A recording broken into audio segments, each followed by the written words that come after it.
and welcome to Day Home Divas. I'm Joanne, I'm Cash. and today we're going to talk about Little Scholars Daycare. Raj Dani and his wife Gaji own Little Scholars Daycare in Calgary, Alberta. Gaji is president and chief operating officer of Little Scholars Group of companies from March 2011 to the present.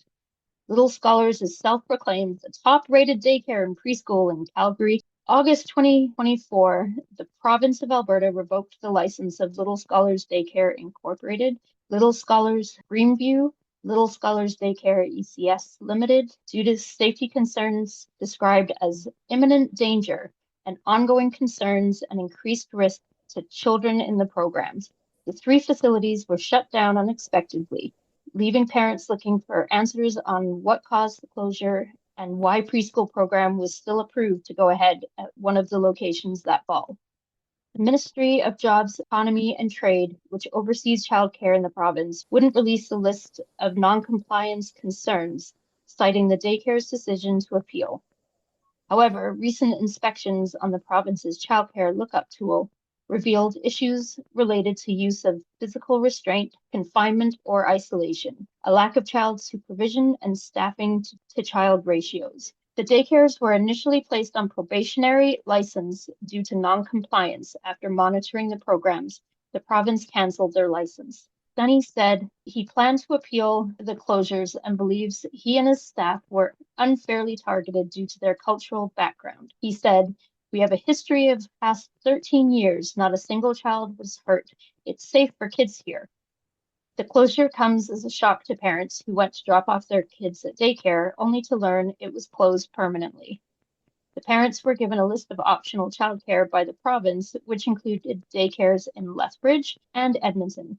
Some parents have expressed to CTV News that the program has been shut down, citing concerns with high staff turnover, the number of staff per child, some issues about their children weren't reported to them, and issues around how their children were treated. So now this part blows my mind. If there were parents that were relieved that the daycares closed, why were their children attending the program still in the first place, right? Like if you have concerns about your child's daycare, why are you keep sending them? And if you're relieved about it, Right? Like like, there's something amiss there, I feel. Is it out of convenience? Is it out of are cost? are they really relieved too, though? Are people putting that out there just to make it look like they were relieved? Yeah, I'm not sure. That's what BTV News reported, that parents had told them they were relieved. I mean, it had to have come from somewhere, right? But relieved that your childcare is closed, Yeah, that doesn't sit well with me. not at all. CTV continued, we have talked about this before. You and I have talked about this before. Just because your children are in a regulated program, that doesn't mean you don't have to monitor yourself, right? It's frustrating that some people judge private providers so harshly because we're not quote unquote monitored, but they don't actually understand how little monitoring goes on in registered facilities, especially in some centers where the staff either doesn't know better or their cultural differences play a role, or they simply are just too afraid to speak up. Not only that, but the high turnover rate. Then they also Yeah, have, even like during the day when I worked in a daycare, how many people are coming in and out of that room because one person has to go planning, one person has to go to the bathroom, one person has to go. It's never just one person consistently. exactly. Yeah, there's a lot of room for error in daycare centers. And I mean, like we've both worked in daycare centers. The licensing was not coming by daily. Like there was no daily monitoring or anything like that. It wasn't weekly. I mean, it was a long time ago, but I think maybe monthly was, you get one visit monthly kind of Not thing. even. Yeah, I mean, I'm saying monthly, like giving them the benefit of the doubt and the fact that it was so long ago, but it wasn't often. Like we did not see licensing there that often. The idea that they're monitored, that's relying on the other staff and the management to be monitoring you. But when you're one united front as a staff, like the monitoring is different. It's not always a case of the manager is strictly there to watch over and to take care of the kids. Like if it's their family or friends that are the staff there, Whose interest are they putting first? Well, and if you think about it, when it comes to daycares, technically the people in the room are still the first ones on hand anyways. Exactly. The director and that still expect you to take care of them one by one and make sure their needs are where it should be. Exactly. Yeah, for sure. So if you're not actually caught in the act of doing something that you shouldn't be, as a staff member, are you going to say, "Hey, director, I did this today"? Like, you're not. So unless you're caught in the act, then unfortunately it just happens and it's not monitored. And then the turnover, right? So, like, because there's so many people going in and out of the room, who's really seeing these people do things? Where, like, if we lost a kid, for example, we're the ones that have to take ownership for it. We have to do it right from the top.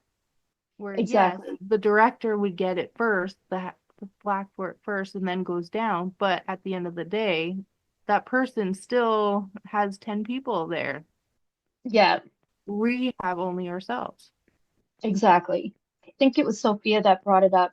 Our monitoring, it's the parents coming twice a day. They see, I mean, we don't have a center-sized facility. They see how the kids interact with us. They see how we interact with them. That's how they know that their kids are safe, right? When I worked at a daycare, it wasn't always the same staff at the end of the day. So the parents might not always see the same staff at pickup and drop off. Like especially when it was like high school students there at the end of the day, that's who they're picking their kid up from. And so who are they getting their info from? How was my kid's day? Well, I don't know. I've only been here for 15 minutes. There's not the safety in the monitoring that parents, I think there is, sadly. And like from one experience when I was in a daycare, I had one little girl who every time she walked in the room, she'd throw up. It was Oh just one of no. those kind of kids, right?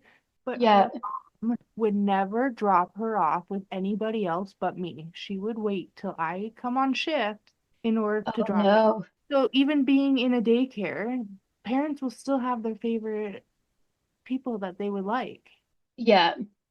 And the kids will too, right? The kids will have their favorite staff member.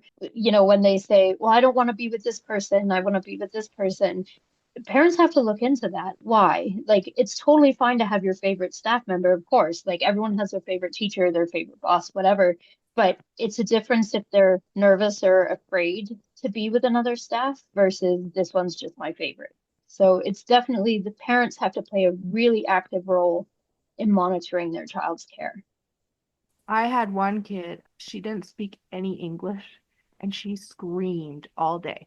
But because I'm a very calm person to begin with, I would just take her, we'd just go to her thing. I let her scream it out. Like, what else can I do? I can't carry her the whole time. And her Yeah. mom came in and was like, she's the only one that you like, or she likes you only. And I was like, well, it doesn't feel like that. So you might want to tell her to like cut out the crying a little bit.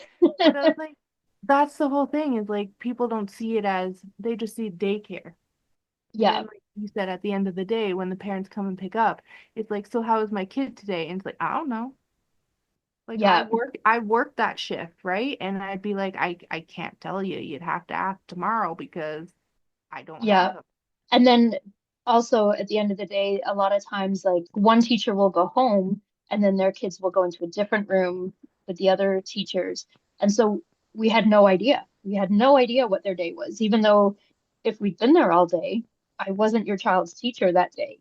So I didn't know, what their day was or anything like that. And if there wasn't any notes left behind, then I don't know what to tell you, you know? Well, and If everyone, because they're so overworked in a daycare, that everyone see their time, they want to go. yeah, They don't want to yeah. stick around for notes. Exactly. And I mean, you have so much going on that even though if you're within your ratio and stuff, there's so much that goes on during the day. And sometimes you go to this room to cover their lunch break, or you go to this room while they go to the bathroom. And then a parent says, "Well, how was my kid's day?" Even if you were their teacher all day, sometimes you're like, "I honestly don't remember." And it's not out of ignorance or that you weren't paying attention. It's just you're exhausted at the end of the day and you just genuinely don't remember. Unless it was something significant that stands out, you might not remember at all. Well, and it's like if you had in the baby room listening to crying babies all day, it's Yeah. exhausting on you. It wears. Oh, 100%. Six of them yelling at you, wanting you to pick up. Even now, I have six kids in my day home, and I'm like, they think I'm octopuses, and like that I Yep. have like a million arms that they can sit and climb, and it's exhausting. At the end of the day, you're done. You're like, Yep. I need a minute. Right? How was their day? They're still here. You're welcome. Well, thankfully, I send like little memos out at nap time, so that way they kind of get a glimpse of their day, but Exactly. I kind of forget about things too. Like sometimes I'll be like, I have no idea what they're playing, but they were playing nice and quietly together and no fighting, so I took it. 100%. Yeah. So the Ministry of Education gave the green light to a preschool program to operate in the fall, just 4 days before the license of the childcare program at the same facility was revoked by the Ministry of Jobs, Economy and Trade. The letter dated August 8th said a comprehensive review of Little Scholars ECS Limited's program took place between July 15th and 26th to determine whether the organization could provide appropriate programming for children, including those with disabilities or delays. Department staff have determined that Little Scholars ECS Limited is in compliance with most of the relevant legislation regulations, policies, and standards, and will be approved to operate in the 2024 to 2025 school year. I'm sorry, what? They're in compliance with most of the relevant legislation. Shouldn't they be required to be in compliance with all, especially if three other facilities by the same company have passed licensing issues and have now been ordered to close? Not to mention the fact that the program was including children with disabilities or delays. The I, most vulnerable. exactly. I feel like most relevant legislation is not enough. If a private day home had infractions, we would be shut down instantly. No questions asked. You are no longer allowed to run your day home. It is over. Yet a daycare center, which should be held to a much higher standard because, they have more licensing to go through, they have staff, their standards should be held so high. Yet they're allowed to make quote unquote mistakes and to, uphold most compliances, but not all, and dealing, like you said, with the most vulnerable. That's ridiculous. That's just not okay. I'm sorry, but the government needs to step It in shouldn't here be and it shouldn't be most unless it was like a planning fraction. exactly, and list what your infractions are then, right? Like I know that there you can on the Alberta government, the lookup thing, you can see what non-compliances they have, but not when it comes down to the compliances for getting their license. You can't see anything on that. So And what are I they find missing? like the only thing I have trouble with that when it comes to like being a parent is if you don't really know the lingo that they're putting up there, you can misread it too. Oh, 100%. So I find that's a little shady as well because you don't know. Like my friend sent me one about her company being up there, and I was like, you have to tell me why you got it because it doesn't really say anything. Yeah, So you don't know why it gets there. So it's either put up there because it make it look bad, or it's put up there in the wrong wording. Like it could have been something ex stupid. exactly. In all honesty, like this stuff is not posted on the wall of the daycare, right? So if you're a new parent and you're touring this daycare facility or preschool or whatever, and you're planning on putting your kids there, unless you have thought to look them up online, but go further than just looking at their website, you have to look them up on the government website to find these non-compliances. Maybe that should be posted at the facility itself. Maybe there should be a rule that says you have to post the results of your licensing visit. Transparency. Parents should be told when there's an issue at the center, and for a lot of them, they're not. Unless it's in that specific area. Yeah. Like the one for my friend, he popped a shoulder out. Oh So no. they knew about it because it was the incident with them, but how many other people really knew about it? Probably no Yeah. one else. Yeah, and I mean, don't get me wrong, there are sometimes when it is a genuine accident, like Yeah. something happens and it's a genuine accident. The Ministry of Education said the Early Childhood Services program is independent of the child care program. In Alberta, ECS programs are overseen by certified teachers, and as such, the staff responsible for the Little Scholars ECS program is not the same staff responsible for the licensed care program, which is true, the staff isn't the same, but the directors are the same. Yes. So I don't know if that makes it any better. At the time, they were also not operating due to summer vacation. According to a report on CTV, the president of the Child and Youth Care Association of Alberta and the program coordinator of child studies at Mount Royal University says the confusion reflects why all child care concerns should be under one department.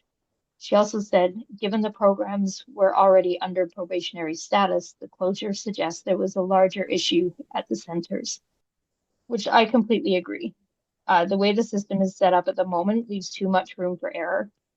And if one center is having multiple non-compliance reports, then each center under that one company should be investigated also.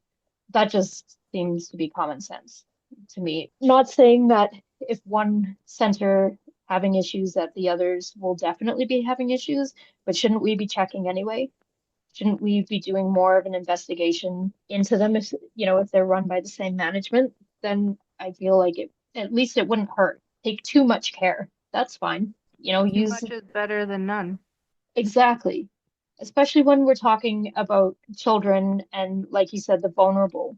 They're the most vulnerable. They can't speak up for themselves. Even the ECS program, like if that's working with children that have disabilities and require extra care, they are the most vulnerable. So let's take that extra steps and just to be sure. And if they're fine, great. And if they're not, then at least we know we took those extra steps. Exactly. Reddit user Witchy1 said, we toured this daycare and it gave off bad vibes, so we passed. The tour walked us in the hall and all the windows frosted and looking through a tiny bit of glass. We could see through other tours they brought us into the rooms. Also, they announced on the intercom parents were in the building twice. Super sketchy, which that is a red flag for me. I am sorry, but why are they announcing that parents are in the building? That to me feels like they're giving a warning to staff to be on their best behavior. Like, no. Well, it's no different than having licensing, right? They do Yeah, pop-up visits for a reason, so that way no one knows and they can catch them right there. exactly. It makes me wonder, do they do that same announcement when parents come to pick up? Like if a parent showed up way early and not at their scheduled pickup time, would they announce that a parent in the building? That just is so many red flags that, They're yeah, hiding something because, like, even me as a person, you want to come look in my window, come look in my window. I have nothing to hide. Like, come do your thing. exactly. Yeah, yeah, definitely red flags there. Alberta Health Services Environmental Health. In the matter of the Public Health Act, Alberta Order of an Executive Officer to Faye Ann and Christopher Blake, Calgary, Alberta. The social care facility located in Calgary, Alberta, and municipally described as a time for me daycare, whereas I, an executive officer of Alberta Health Services, have inspected the above noted social care facility pursuant to the provisions of the Public Health Act as amended. And whereas such inspections disclose that the following conditions exist and about the above noted social care facility, which are or may become injuries or dangerous to the public health, or which might hinder the prevention or suppression of disease, namely no hot water, no heat, no full-size refrigerator for the program. And whereas such inspection disclosed that the following breaches of the Public Health Act and the institution's regulation, Alberta Regulations 143/81 exist in and about above noted social care facilities, namely no hot water in the daycare due to utilities being disconnected, This is in the contravention of Section 18 of the institution regulation, Alberta Regulation 143/81. No heat in the daycare due to utilities being disconnected. This is in the contravention of Section 10 of the institution's regulation, Alberta Regulation 143/81.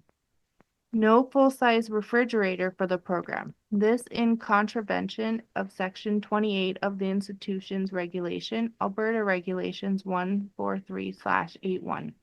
And whereas by virtue of the foregoing, the above noted premises are hereby declared to be closed. Reddit user Scared Result said, as a former employee at Little Scholars, I am extremely sad hearing about the closure.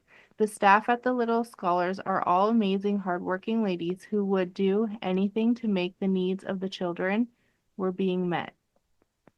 The issue with the place is the management. They have absolutely no idea what they are doing, and it seems to be the blind leading the blind. They are rude to their staff, overwork them, and give unfair pay, which can often be the problem in certain centers, especially when there are one or two owners trying to run multiple locations. If they don't have the experience behind them, the unfair pay is throughout the entire industry.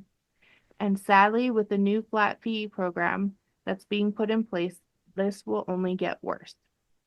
Exactly. When you've got one person running multiple locations, they can't possibly oversee everything, right? So they're going to rely heavily on their staff. And if their staff is overworked, how reliable are they? And I mean, we know that this is not a career you go into lightly.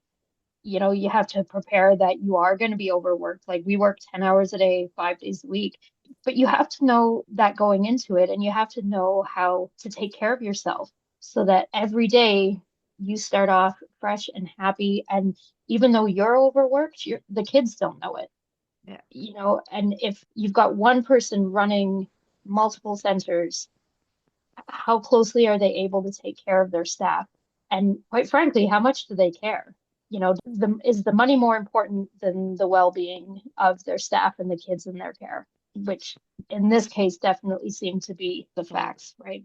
Scared Resolve goes on to say the ladies at this place break their backs to make management happy while they sit in their office gossiping about their staff all day.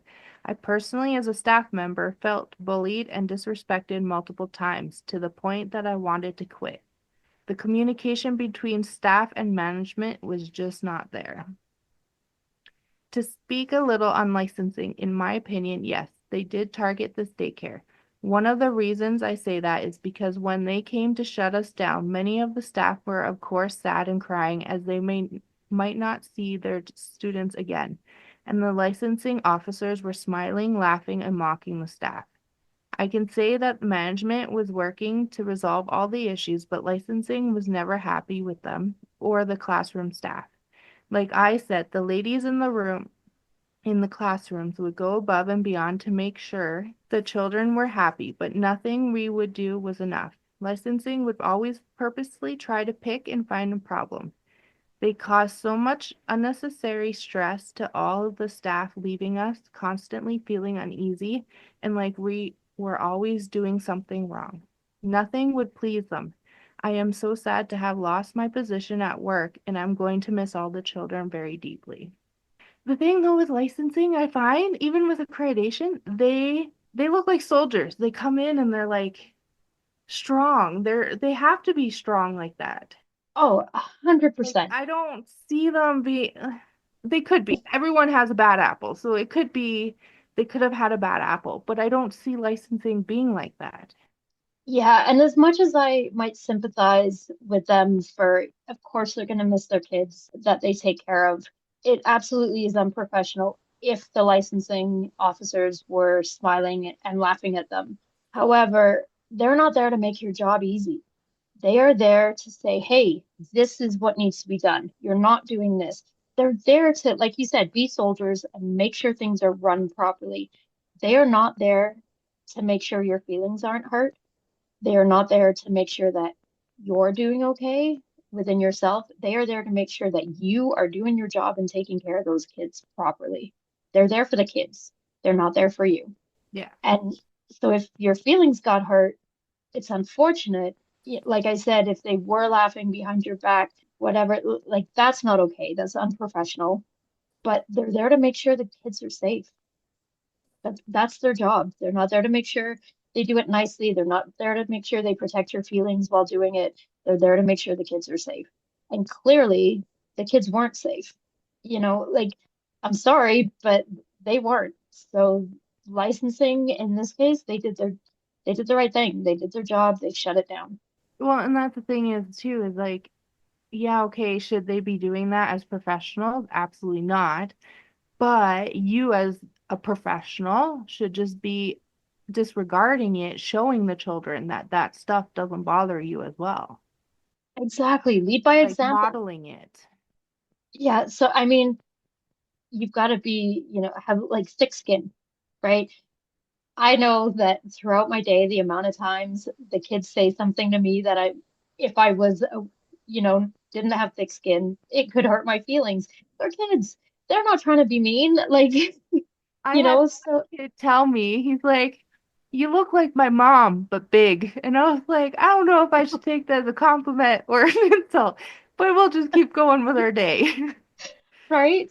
Yeah, they just, I have this one sweater that I wear not as often anymore, and I love the sweater. It's so comfy, and every time I wear it, and I've worn the sweater for years, every time I wear it, regardless of the kids I have, at least one kid will say, that sweater is ugly. And I mean, it's brown, it's knitted, it might be ugly, but I love that sweater.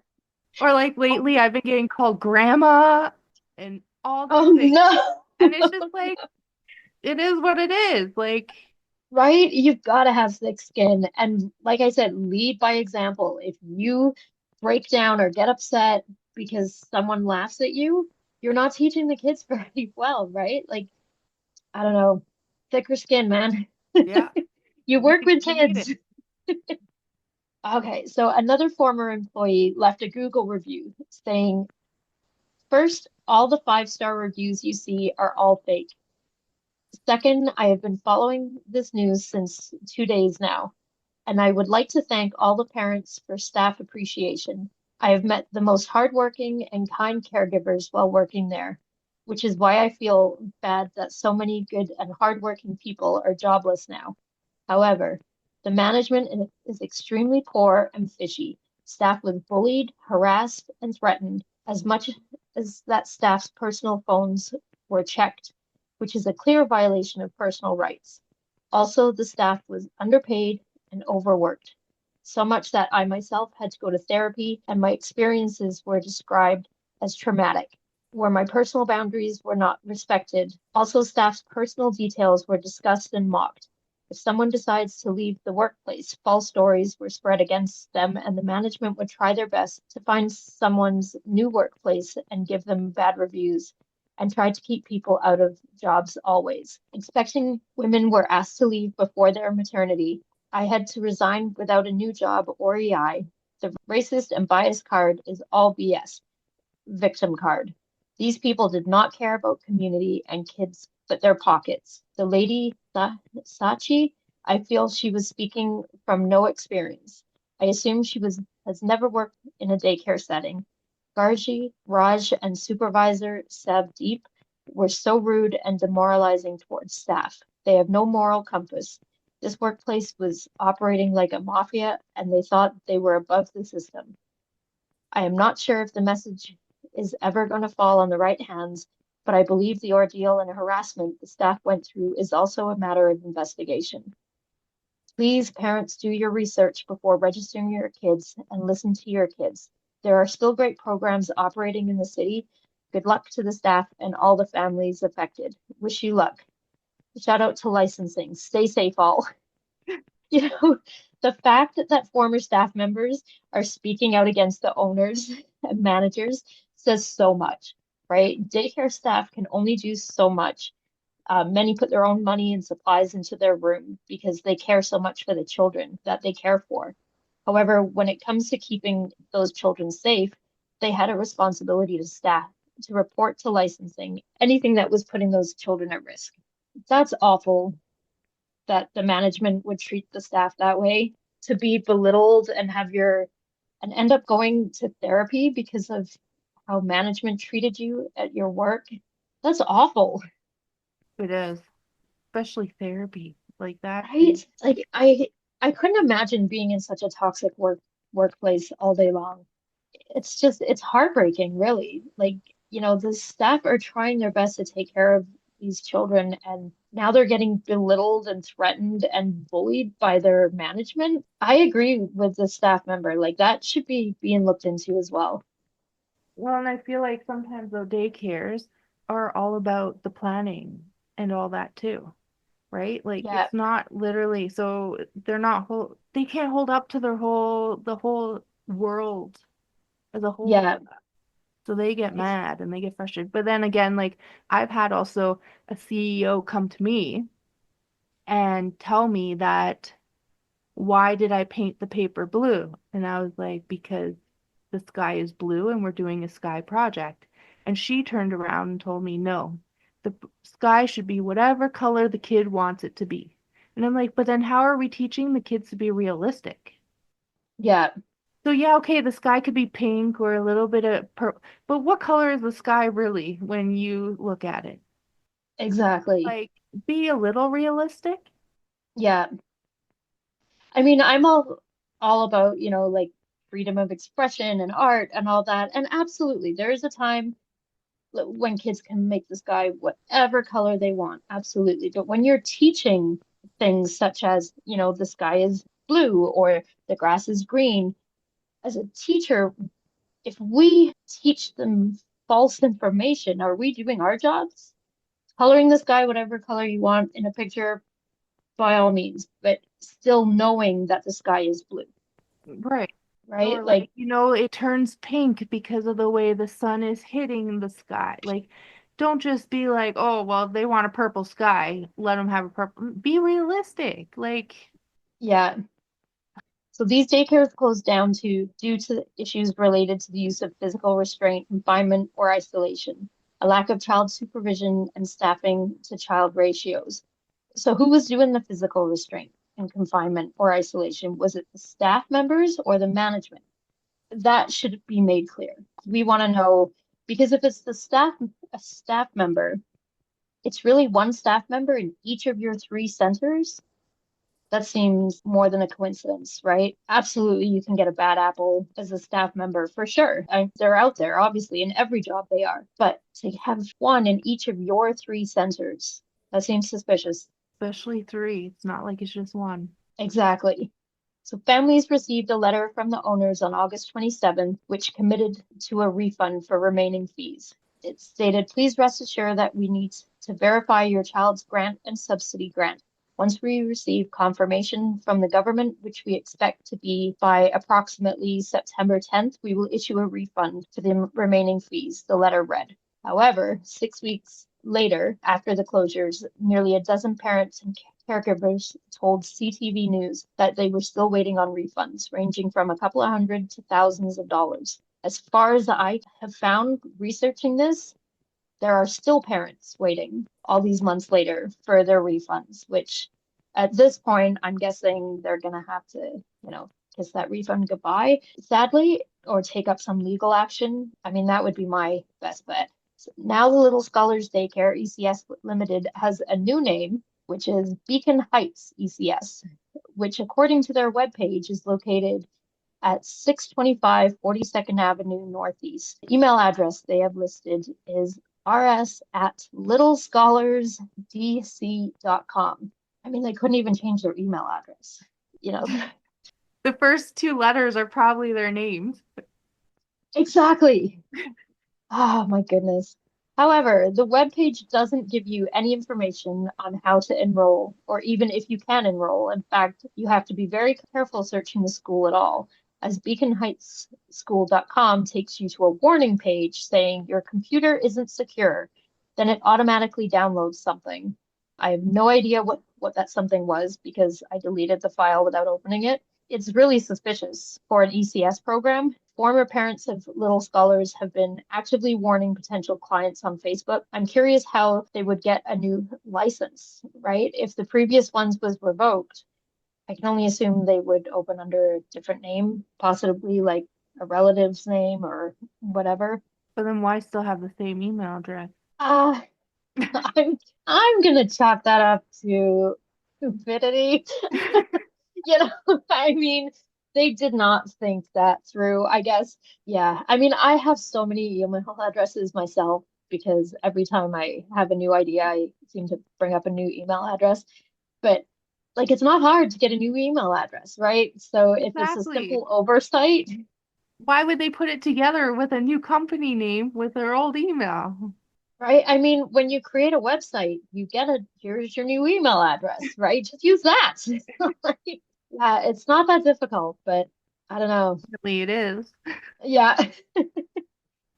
Megan commented, we were stuck to wait it out. Not only did we receive pages with the reasons to close from AL, but meeting and speaking with families and hearing their own horror stories. I learned we were not alone. Thankfully, my son was not injured, but they took thousands of dollars out of our bank account, multiple withdrawals, four times in 1 month. Took more than fees some months. Refusal to give us tax receipts, had us do the calculations to get one. It took us more than 8 months to get that money back. Only reason we did was we sent a stop payment. They would only allow credit back to the program. We also were emailed a few times stating that they didn't have enough staff to cover and we may show up and be sent home or there would be a floater staff come in. They refused to tell me who these people would be. Were they screened? We had no idea. Do your research. The fact that this parent had their fees taken out more than once, that is sketchy, right? Like, is that Four not set up? times? Yeah, is that not set up automatic? You know, like it's just an automatic payment, right? Should Yeah, so why would it come out four times? Feel like that's an intentional thing. I mean, unless it's a computer error, But then also for them to do their own tax receipts? right? Like that's isn't that like a regulation? Like you have to give a tax receipt, like It is. By regulation or law, they law. have to get one. But could you Yeah. imagine doing your own tax receipt? Like you have grants, you have subsidy. How do you know what you're really actually? Oh, exactly. I'd be Yeah, mad. Big mad. right. No kidding. And even, you know, like getting an email saying, hey, you can show up, but we might not have enough staff. What? That's your job. You need to have enough staff. And absolutely, all those staff, even like floating staff, they need to be screened. The parents should have that information, right? Parents should have access to all their staff's criminal record clearance and vulnerable sector and first aid. They should have access to know that every staff member looking after their child has got all their clearance. 100%. Like our daycare had all theirs in a book.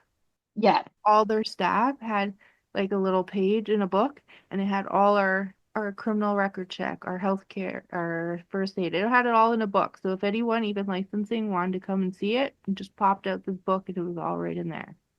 Yeah, I believe that the daycare center I worked at, same thing, and had all our when we did like our level ones, level twos, it was all in there. And absolutely, parents should have access to that. Like if you have your child at a daycare center, you should ask the director if you can see all the staff's clearance. 100%. There's no reason why that shouldn't be allowed. Re-show it Yep. if someone asked for it. Now, I wouldn't give them a copy of it, but I No, would of show course it to not. them just to show them. Yeah. Yeah, 100%. And if your daycare center is not showing you, red flag. Yeah. Absolute red flag. Because we have to have the criminal record clearance and the vulnerable sector clearance to be able to work with children. Like you have to have that. Your teachers do, any educational aid, even volunteer, like parent volunteers that go into the schools. If you want to be around working around children, you have to have your vulnerable sector clearance, your criminal record clearance, all of that. So if your daycare is not willing to show you, start asking questions why. Yeah. It's important to keep in mind it's extremely hard to shut down a childcare business in Alberta, said Susan Cake with Childcare Now Alberta, a nonprofit group that advocates for publicly funded childcare. I'm not sure if I've heard of three centers being shut down at the same time. So it makes me think what is being found there was quite alarming and unsafe for children. Little Scholars owner Raj told a reporter, "We have a history of past 13 years. Not a single child was hurt," he said. Raj Seni believes he and his staff were unfairly targeted by licensing due to their cultural background. It's not a misunderstanding. They accuse certain cultures have a tendency to hit children, he said. We never wanted to be stereotyped by anyone, but this is what happens when we complained. There were repercussions, and suddenly the barrage of non-compliance complaints kept coming in. Yeah, I'm sorry. What? Again? Certain cultures have a tendency to hit children. I get that. I get that other cultures do things differently. But here in Canada, where your business was being operated, you have to follow Canadian rules and laws. This is not a racial targeting. This is a case of child endangerment. I grew up in England in the 80s.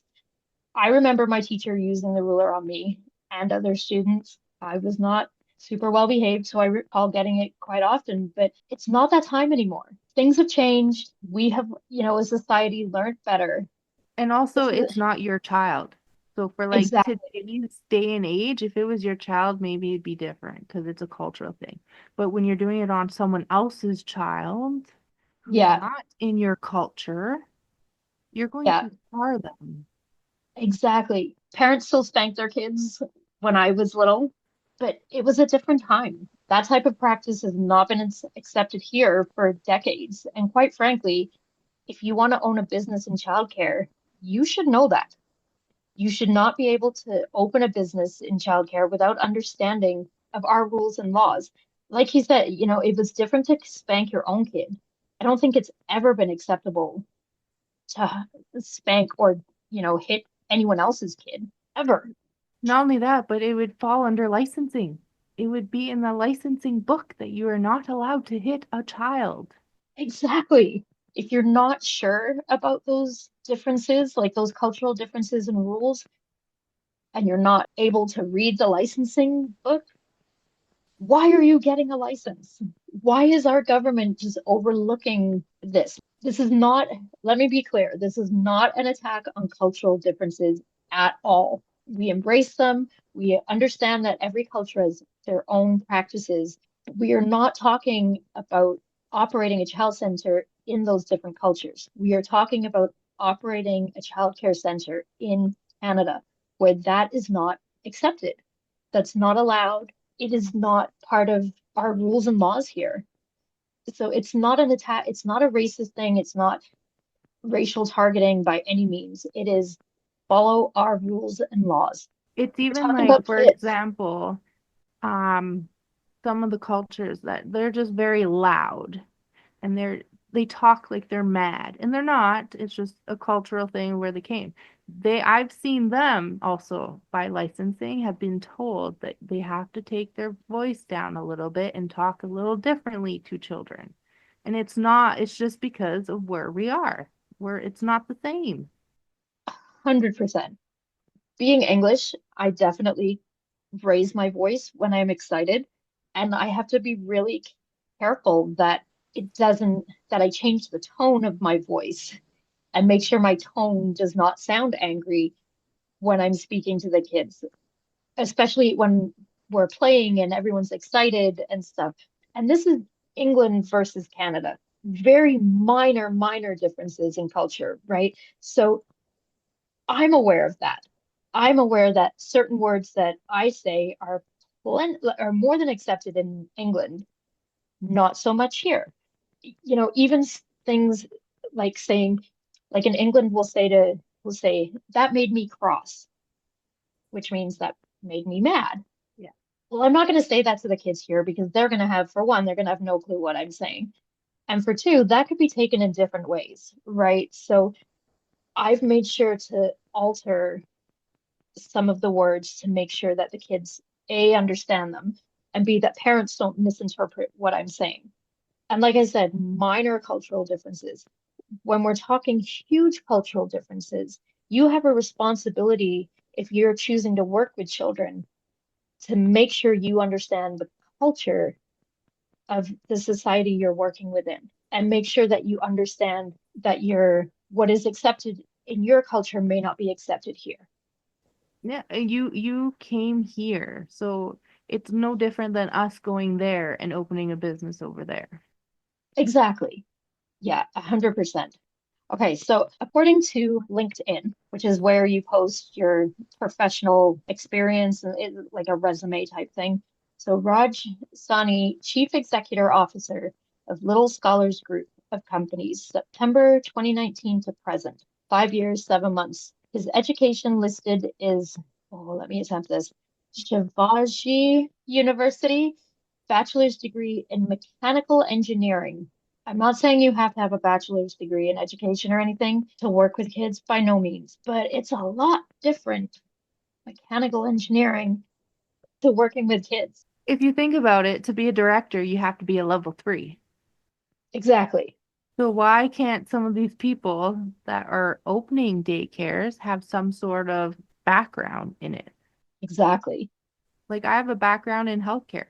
I could tell you a whole bunch of stuff. When those kids are sick in my house, I'm going from 0 to 100 to make sure that I get everything done. Like have a little bit of a background.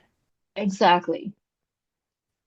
Gachi, which is Raj's wife, was/is President Chief of Operating Officer of Little Scholars Group of Companies. Her education listed is a Master's of Arts from Kuruhashira, sorry, No idea. University.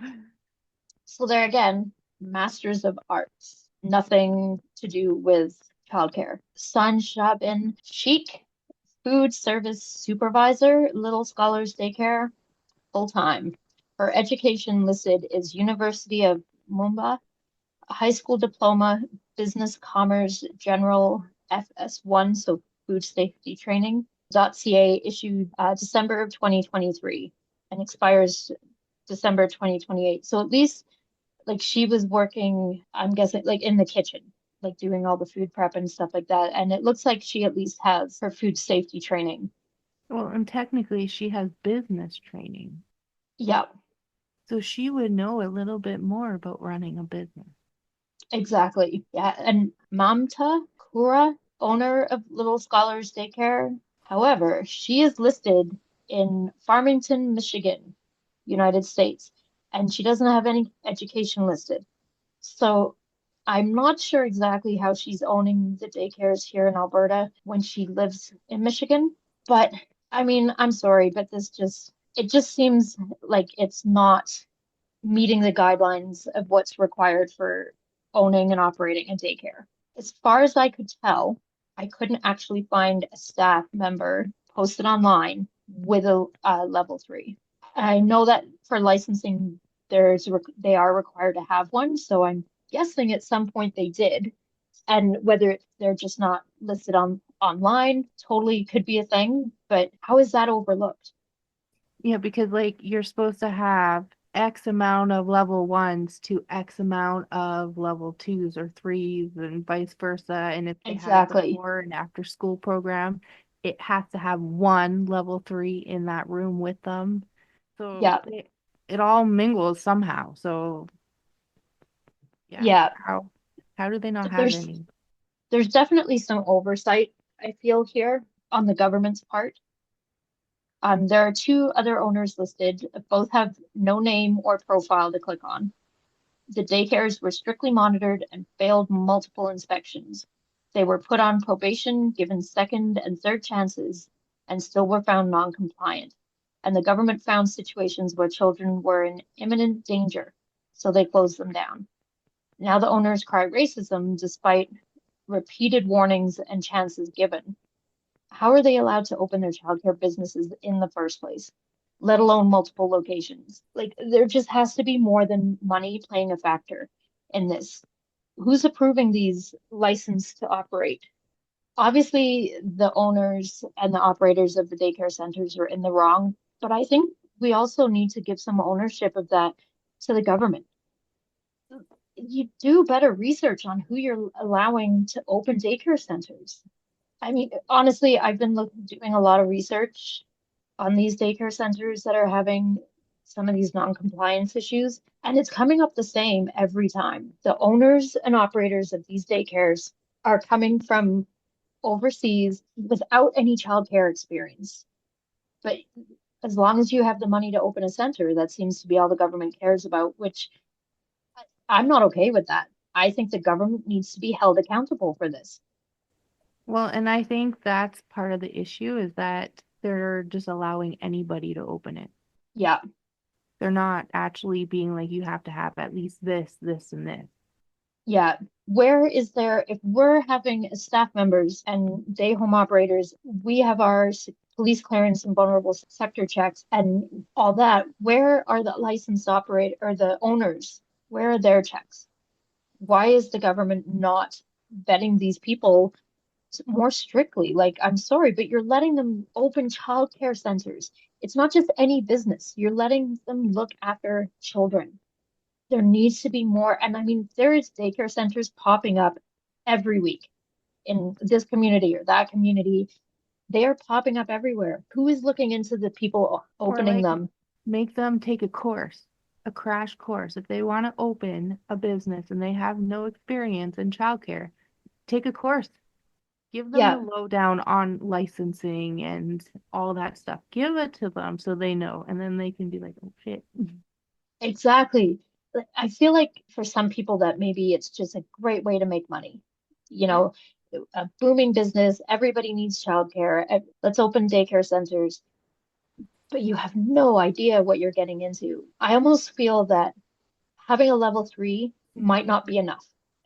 I get that you've got the education and so where's your experience?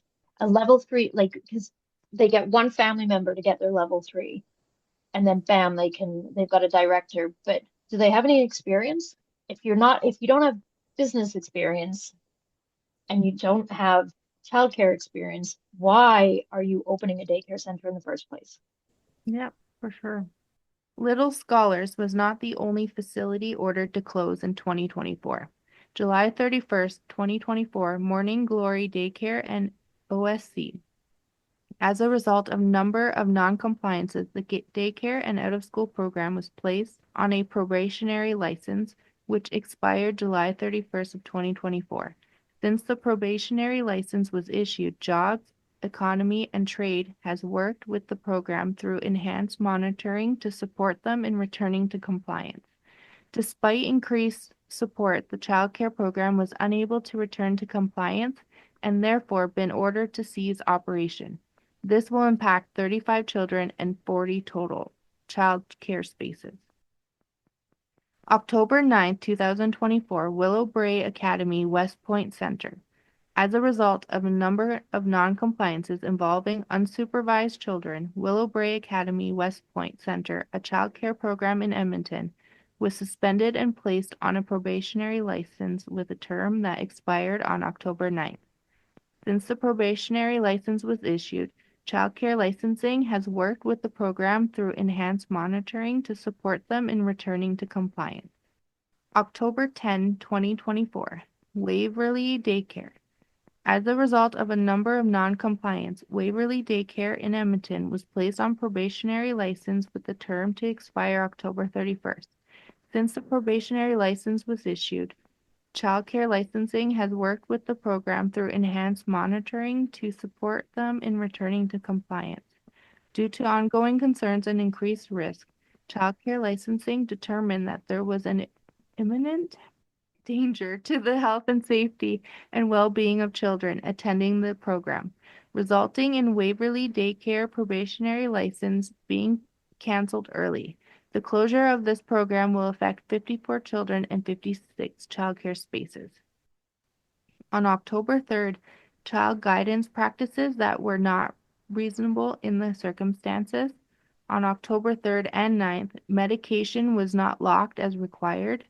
On October 3rd, emergency medication was not stored in accordance with the child's health care plan. On October 9th, a child was served food listed as a dietary restriction. On October 3rd, the program did not set out or provide school-age children with a morning snack. October 9th, the program did not set out or provide toddler and preschool children with a morning snack. The approved program plan and posted menu were not followed. On October 3rd and 9th, Broken, incomplete, and developmentally inappropriate toys were offered to the children, and on October 9th, children's attendance records were inaccurate. Okay, so I had those listed just for that one program, just to show kind of an example of some of the non-compliances that were happening with these centers. And honestly, it's dangerous. Obviously, like, not getting the snack, that's not necessarily dangerous. Like, it's not fair to the child because It's it's a neglect, long, though. exactly. It might not harm them per se, the same as their medication not being stored appropriately, but it's still not okay. These are little children. This is the saddest part that I think people need to remember. We're talking kids that are infant up to 5 years old. How can people look at kids that age and just not take care of them properly? I struggle when a child won't eat, their fruit before they get their treat. I struggle so hard to say, no, you can't get a cupcake because you haven't eaten your banana. That guts me. Yeah. But you have to teach the kids about nutrition and all that stuff. So we do it, but how can people look at these kids and not like, I'm not going to feed you. You're not getting snack. I don't understand how people can do that. So this is one of many examples is why it is so important for parents to be monitoring their child's care, regardless of whether they are in a daycare center or a day home. You have to be proactive. Watch for signs your child is in distress, especially at drop-off time. And I'm not talking the normal stage that usually hits around like 3 or 4, where every morning I don't want to go to daycare. They whine a little, getting ready and stuff. That's normal. That's just they have figured out they'd rather be home with mom and dad. Of course they would. I'd be worried if they never wanted to be home with mom and dad and always wanted to be at daycare, right? That's completely different, My kids don't want to leave me, so right? Exactly. I mean, parents have to be paying attention when they're in distress. Like being in distress is so much different than, why I just don't want to go today, right? And then they get there and they have a great time. Your child being in distress and being panicked is completely different. And as a parent, you'll know that difference. You'll notice your kid is like physically upset more so than just the whining stages, right? Look for how their behavior is at home, their sleep patterns, their emotional behavior, and talk to other parents at the daycare or the day home also. You've got to be proactive with your kids in daycare. And I think parents can get complacent and just, my kids in daycare, they're automatically safe because there's other staff members there, there's director, but like we've mentioned earlier, that doesn't mean they're automatically safe. I looked up the amount of daycares that have a non-compliance. It's astounding. yep, it The is. number is astounding. And some of those non-compliances vary from you didn't post your menu at the front door. Fair enough, whatever. But as long as the kids are getting fed properly, that's all good. Not having like the little scholars said they don't have a full-size refrigerator. For a full daycare center, you don't have. I have two in my house, and I only have 6 kids. Like how do you not have a full-size refrigerator? That's just, even if the kids are bringing their own lunches, you're talking what, 50, 60 kids, 50, 60 lunches? How do you not have a full-size refrigerator? And Yeah, what are they drinking? What age do you have? Because if you have babies, they have milk, and where you put in it all? exactly. Parents, you have to be very proactive and talking to other parents at the daycare or at the day home. That's a great way to share your stories and an easy way to find out if there's more going on than what you think there is. 100%. Okay, well, that's it for Day Home Divas this week.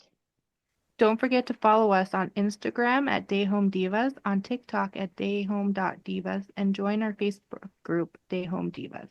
Hope you join us again next week. Bye. Bye.